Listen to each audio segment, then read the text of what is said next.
ఓం శ్రీ మహాగణాధిపతయే నమ. ఓం శ్రీ గురుభ్యో నమ. ఓం శ్రీ సాయినాథాయ నమ. శ్రీ సాయి సచ్చరిత్రంలో 2వ అధ్యాయం.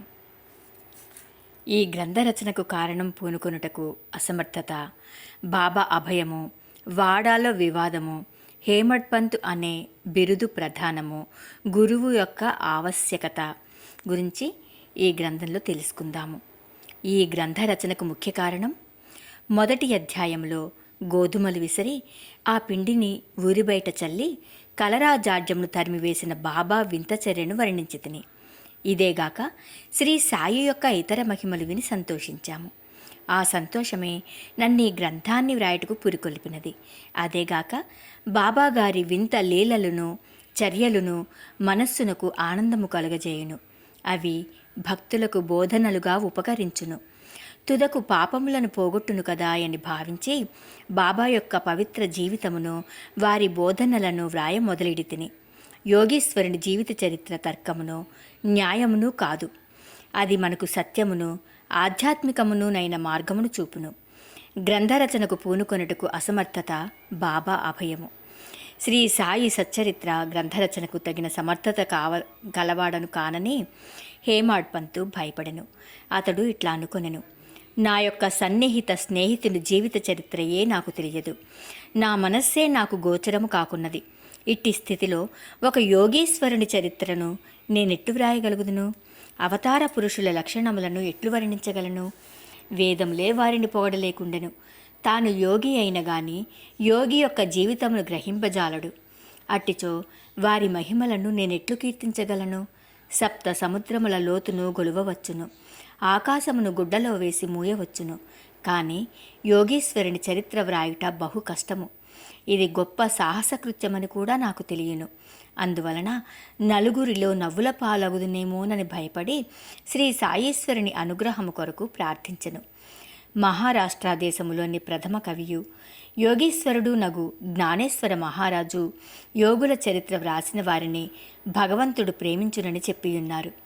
ఏ భక్తులు యోగుల చరిత్రలను వ్రాయ కుతూహలపడదరో వారి కోరికలు నెరవేరునట్లు, వారి గ్రంథములు కొనసాగునట్లు చేయుటకు యోగులనేక మార్గములను అవలంబించెదరు. యోగులే అట్టి పనికి ప్రేరేపింతురు. దానిని నెరవేర్చుటకు భక్తుని కారణమాతృనిగా నుంచి వారి వారి కార్యములను వారే కొనసాగించుకొనెదరు. 1700 శక సంవత్సరములో మహీపతి పండితుడు యోగీశ్వరుల చరిత్రలను వ్రాయుటకు కాంక్షించెను. యోగులు అతనిని ప్రోత్సహించి ఆ కార్యమును కొనసాగించిరి. అట్లే 1800 శక సంవత్సరములో దాసగణు యొక్క సేవను ఆమోదించిరి. మహీపతి 4 గ్రంథములను వ్రాసెను. అవి భక్త విజయము, సంత విజయము, భక్త లీలామృతము, సంత లీలామృతము అనునవి. దాసగను వ్రాసినవి భక్త లీలామృతమును, సంత కథామృతమును మాత్రమే. ఆధునిక యోగుల చరిత్రలు వీని యందు గలవు.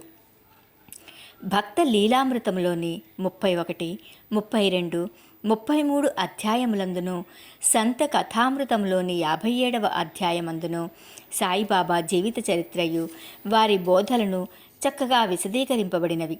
ఇవి సాయిలీలా మాసపత్రిక సంపుటము 17, సంచికలు 11, 12 నందు ప్రచురితములు. చదువరులు ఈ అధ్యాయములు కూడా పఠించవలను. శ్రీ సాయిబాబా అద్భుత లీలలు బాంద్రా నివాసిని యగు శ్రీమతి సావిత్రిబాయి రఘునాథ్ టెండూల్కర్చే చిన్న పుస్తకంలో చక్కగా వర్ణింపబడినవి. దాసగణ మహారాజు గారు కూడా శ్రీ సాయి పాటలు మధురముగా వ్రాసి ఉన్నారు. గుజరాతీ భాషలో అమీదాస్ భవానీ మెహతాయను భక్తుడు శ్రీ సాయి కథలను ముద్రించినారు. సాయినాథ ప్రభ అను మాసపత్రిక షిరిడీలోని దక్షిణ భిక్ష సంస్థ వారు ప్రచురించి ఉన్నారు.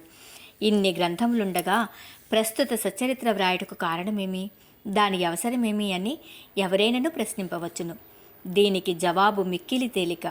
సాయిబాబా జీవిత చరిత్ర సముద్రము వలె విశాలమైనది, లోతైనది. అందరూ దీని యందు మునిగి భక్తి జ్ఞానములను మణులను వెలికితీసి కావలసిన వారికి పంచిపెట్టవచ్చును. శ్రీ సాయిబాబా నీతి బోధకమగు కథలు, లీలలు మిక్కిలి ఆశ్చర్యమును కలుగజేయును. అవి మనోవికలత చెందిన వారికి, విచారగ్రస్తులకు శాంతి సమకూర్చి ఆనందము కలుగజేయును. ఇహపరములకు కావలసిన జ్ఞానమును బుద్ధిని ఇచ్చును. వేదముల వలె రంజకములను ఉపదేశకములను నగు బాబా ప్రబోధములు విని వానిని మననము చేసినచో భక్తులు వాంఛించునవి అనగా బ్రహ్మైక్య యోగము, అష్టాంగయోగ ప్రావీణ్యము, ధ్యానానందము పొందెదరు. అందుచే బాబా లీలలను పుస్తక రూపమున వ్రాయ నిశ్చయించి తిని బాబాను సమాధికి ముందు చూడని భక్తులకు ఈ లీలలు మిగుల ఆనందము కలుగజేయును. అందుచేత బాబాగారి ఆత్మ సాక్షాత్కార ఫలితమగు పలుకులు, బోధలు సమకూర్చుటకు పూనుకొంటిని. సాయిబాబాయే ఈ కార్యమునకు నన్ను ప్రోత్సహించను. నా అహంకారమును వారి పాదములపై నుంచి శరణంటిని. కావున నా మార్గము సవ్యమైనదనియు బాబా ఇహపర సౌఖ్యములు తప్పక దయచేయుననియు నమ్మియుంటిని. నా ఎంతట నేను ఈ గ్రంథరచనకు బాబా యొక్క అనుమతిని పొందలేకుంటిని. మాధవరావు దేశపాండే ఉరఫ్ శ్యామ అనువారు బాబాకు ముఖ్య భక్తుడు. వారిని నా తరపున బాబాను ప్రార్థించమంటిని. నా తరఫున వారు బాబాతో నిట్లనిరి, ఈ అన్నాసాహెబు మీ జీవిత చరిత్రను వ్రాయ కాంక్షించుచున్నాడు. నేను భిక్షాటనముచే జీవించు ఫకీరును. నా జీవిత చరిత్ర వ్రాయనవసరం లేదని ఎనవద్దు. మీరు సమ్మతించి సహాయపడినచో వారు వ్రాసెదరు, లేదా మీ కృపయే దానిని సిద్ధింపజేయును. మీ యొక్క అనుమతి ఆశీర్వాదము లేనిదే ఏదియు జయప్రదముగా చేయలేము అన్నాడు. అది వినినంతనే శ్రీ సాయిబాబా మనస్సు కరిగి నాకు ఊదీ ప్రసాదము పెట్టి ఆశీర్వదించెను. మరియు శ్యామతో ఇట్లు చెప్పదొడంగెను, కథలను, అనుభవములను ప్రోగు చేయమనము. అక్కడక్కడ కొన్ని ముఖ్య విషయములను టూకీగా వ్రాయమను. నేను సహాయము చేసేదను. వాడు నిమిత్తమాత్రుడే. నా జీవిత చరిత్ర నేనే వ్రాసి నా భక్తుల కోరికలు నెరవేర్చవలను. వాడు తన అహంకారమును విడవవలెను. దానిని నా పాదములపైన పెట్టవలెను. ఎవరైతే వారి జీవితంలో నిట్లు చేసెదరో వారికి నేను మిక్కిలి సహాయపడెదను. నా జీవిత చర్యల కొరకే కాదు, సాధ్యమైనంత వరకు వారి గృహకృత్యములందును తోడ్పడెదను. వాని అహంకారము పూర్తిగా పడిపోయిన పిమ్మట అది మచ్చునకు కూడా లేకుండునప్పుడు నేను వాని మనస్సులో ప్రవేశించి నా చరిత్రను నేనే వ్రాసికొందును. నా కథలు, బోధలు విన్న భక్తులకు భక్తి విశ్వాసములు కుదురును. వారు ఆత్మ సాక్షాత్కారమును, బ్రహ్మానందమును పొందెదరు. నీకు తోచిన దానినే నీవు నిర్ధారణ చేయుటకు ప్రయత్నించకుము. ఇతరుల అభిప్రాయములను కొట్టివేయుటకు ప్రయత్నించకుము. ఏ విషయముపైనైనను కీడు మేలు ఎంచు వివాదము కూడదు. వివాదమనగానే నన్ను హేమాడ్ పంత్ అని పిలుచుటకు కారణమేమో మీకు చెప్పేది నన్ను వాగ్దానము జ్ఞప్తికి వచ్చినది. ఇప్పుడు దానినే మీకు చెప్పబోచున్నాను. కాకాసాహెబ్ దీక్షిత్, నానాసాహెబ్ చాందోర్కర్లతో నేనెక్కువ స్నేహంతో నుంటిని. వారు నన్ను షిరిడీ పోయి బాబా దర్శనము చేయమని బలవంతము చేసిరి. అది అట్లే చేసేదనని వారికి నేను వాగ్దానం చేసి తిని. ఈ మధ్యలోనేదో జరిగినది. అది నా షిరిడీ ప్రయాణమునకు అడ్డుపడినది. లోనావాలాలో ఉన్న నా స్నేహితుని కొడుకు జబ్బుపడెను. నా స్నేహితుడు మందులు మంత్రములన్నీ ఉపయోగించెను, గాని నిష్ఫలమయ్యెను. జబ్బు తగ్గలేదు. తొదకు వాని గురువును పిలిపించుకొని ప్రక్కన కూర్చుండబెట్టుకొనెను. కాని ప్రయోజనము లేకుండెను. ఈ సంగతి విని నా స్నేహితుని కుమారుని రక్షించలేనట్టు గురువు యొక్క ప్రయోజనమేమి? గురువు మనకు ఏమీయూ సహాయం చేయలేనప్పుడు నేను షిరిడీ ఏలపోవలెను అని భావించి షిరిడీ ప్రయాణమును మానుకొంటిని. కానీ కానున్నది కాకమానదు. అది ఈ క్రింది విధముగా జరిగెను. నానాసాహెబ్ చాందోర్కర్ ప్రాంతీయ రెవెన్యూ అధికారి. ఉద్యోగరీత్యా ఒకనాడు ఆయన వసయికి పర్యటనకై పోవుచుండెను. ఠాణా నుండి దాదరుకు వచ్చి అచ్చట వసయి పోవు బండి కొరకు కనిపెట్టుకొని ఉండెను. ఈలోగా బాంద్రా లోకల్ బండి వచ్చెను. దానిలో కూర్చొని బాంద్రా వచ్చి నన్ను పిలిపించి షిరిడీ ప్రయాణమునకు వాయిదా వేసినందులకు నాపై కోపించెను. నానా సంతోషదాయకముగాను సమ్మతముగా నుండెను. అందుచే ఆ రాత్రి షిరిడీకి పోవ నిశ్చయించి తిని సామానులు కట్టుకొని షిరిడీ బయలుదేరి తిని బాంద్రా నుండి దాదరు వెళ్ళి అచ్చట మన్మాడు వెళ్ళు రైలు ఎక్కవలనని అనుకుంటుని. అట్లనే దాదరుకు టిక్కెట్టుకొని రైలు రాగానే ఎక్కి కూర్చుంటిని.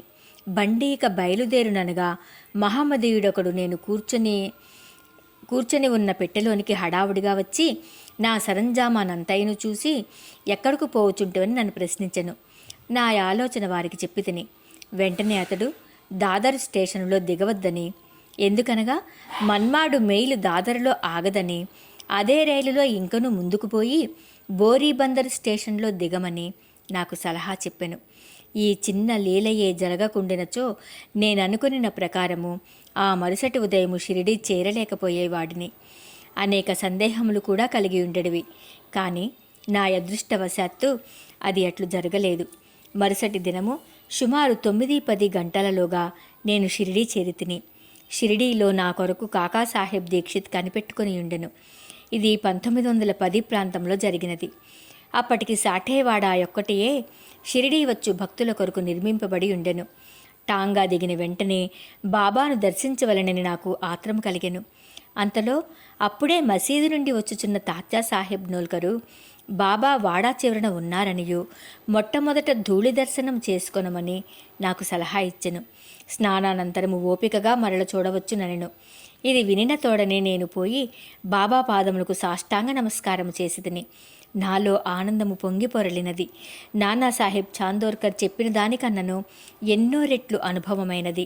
నా సర్వేంద్రియములు తృప్తి చెంది ఆకలి దప్పులు మరచితిని. మనస్సుకు సంతుష్టి కలిగెను. బాబా పాదములు పట్టిన వెంటనే నా జీవితంలో గొప్ప మార్పు కలిగెను. నాకు షిరిడీ పోవలసినదని ప్రోత్సహించిన వారికందరికీ నేనెంతో రుణపడినట్లుగా భావించితిని. వారిని నా నిజమైన స్నేహితులుగా భావించితిని. వారి రుణమును నేను తీర్చుకొనలేను. వారిని జ్ఞప్తికి తెచ్చుకుని వారికి నా మనసులో సాష్టాంగ ప్రణామము చేసితిని. నాకు తెలిసినంతవరకు సాయిబాబా దర్శనము వల్ల కలుగు చిత్రమేమనా, మనలోనున్న ఆలోచనలు మారిపోవును. వెనుకటి కర్మల బలము తగ్గును. క్రమముగా ప్రపంచమందు విరక్తి కలుగును. నా పూర్వజన్మ సుకృతముచే నాకు ఈ దర్శనము లభించినదనుకొంటిని. సాయిబాబాను చూసినంత మాత్రముననే ఈ ప్రపంచమంతయు సాయిబాబా రూపము వహించెను.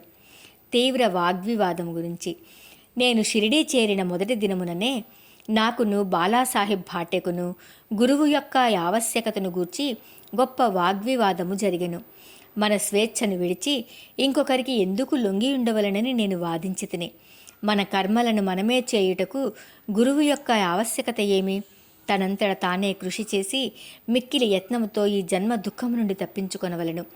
ఏమియూ చేయక సోమరిగా కూర్చొని వానికి గురువేమి చేయగలడు అని నేను స్వేచ్ఛాపక్షమును ఆశ్రయించితిని. భాటే ఇంకొక వాదమును పట్టుకుని ప్రారబ్ధము తరపున వాదించుచు కానున్నది కాకమానదు. మహనీయులు కూడా నీ విషయంలో నోడిపోయిరి. మనుజుడొకటి తలంచిన భగవంతుడు వేరొకటి తలంచును. నీ తెలివితేటలను అటుండనిమ్ము. గర్వము గాని అహంకారము గాని మీకు తోడ్పడవు అనెను. ఈ వాదన 1 గంట వరకు జరిగింది. కానీ ఇదమిత్తమని ఏమీయూ తేలలేదు. అలసిపోవుటచే ఘర్షణ మానుకొంటిమి. ఈ ఘర్షణ వల్ల నా మనశ్శాంతి తప్పినది. దేహాత్మబుద్ధి అహంకారము లేకున్నచో వివాదమునకు తావు లేదని గ్రహించితిని. వేయేలా వివాదమునకు మూల కారణము అహంకారము. ఇతరులతో కూడా మేము మసీదునకు పోగా బాబా కాకాను పిలిచి ఇట్లడిగెను, వాడాలో నేమి జరిగినది? ఏమిటా వివాదము? అది దేనిని గూర్చి? ఈ హేమాడ్ పంత్ ఏమనుచున్నాడు అని అడిగాడు. ఈ మాటలు విని నేను ఆశ్చర్యపడితిని. సాఠేవాడ మసీదునకు చాలా దూరముగానున్నది. మా వివాదము గూర్చి బాబాకెట్లు తెలుసును? అతడు సర్వజ్ఞుడై ఉండవలెను. లేనిచో మా వాదనను ఎట్లు గ్రహించును? బాబా మన అంతరాత్మపై అధికారి అయి ఉండవచ్చును అని అనుకున్నాడు. హేమాడ్ పంత్ అను బిరుదునకు మూల కారణం. సాయిబాబా నన్నెందులకు హేమాడ్ పంత్ అని పిలిచినని ఆలోచింపసాగితిని. ఇది హేమాద్రి పంతు అను నామమునకు రూపాంతరము. దేవగిరికి చెందిన యాదవంశరాజులకు హేమాద్రి పంతు ప్రధానామాత్యుడు. అతడు గొప్ప పండితుడు, మంచి స్వభావము కలవాడు, చతుర్వర్గ చింతామణి, రాజ ప్రశస్తి అను గొప్ప గ్రంథములను రచించినవాడు, మోడీ భాషను ఒక నూతన గణిత విధానమును కనిపెట్టినవాడు. ఇక నేనా వానికి వ్యతిరేక బుద్ధి గలవాడను, మేధాశక్తి అంతగా లేనివాడను. మరి సాయిబాబా నాకెందుకీ బిరుదు నొసంగిరో తెలియకుండెను. ఆలోచన చేయగా ఇది నా అహంకారంను చంపుటకొక యమ్మననియు, నేనెప్పుడునూ అణుకువ నమ్రతలు కలిగి ఉండవలననియు బాబా కోరికాయి ఉండవచ్చునని గ్రహించితిని. అంతకుముందు వాడాలో జరిగిన చర్చలో నే చూపించిన తెలివితేటలను బాబా ఈ రీతిగా అభినందించి ఉండవచ్చునని అనుకుంటుని. భవిష్యత్ చరిత్రను బట్టి చూడగా బాబా పలుకులకు దాభోల్కర్ను హేమాడ్ పంత్ అనుట గొప్ప ప్రాముఖ్యము కలదనియు భవిష్యత్తు తెలిసియే బాబా అట్లనే అనెను అనియు భావించవచ్చును. ఏలయనగా హేమాడ్ పంతు శ్రీ సాయిబాబా సంస్థానమును చక్కని చాకచక్యముతో నడిపెను. సంస్థానం యొక్క లెక్కలను బాగుగా ఉంచెను.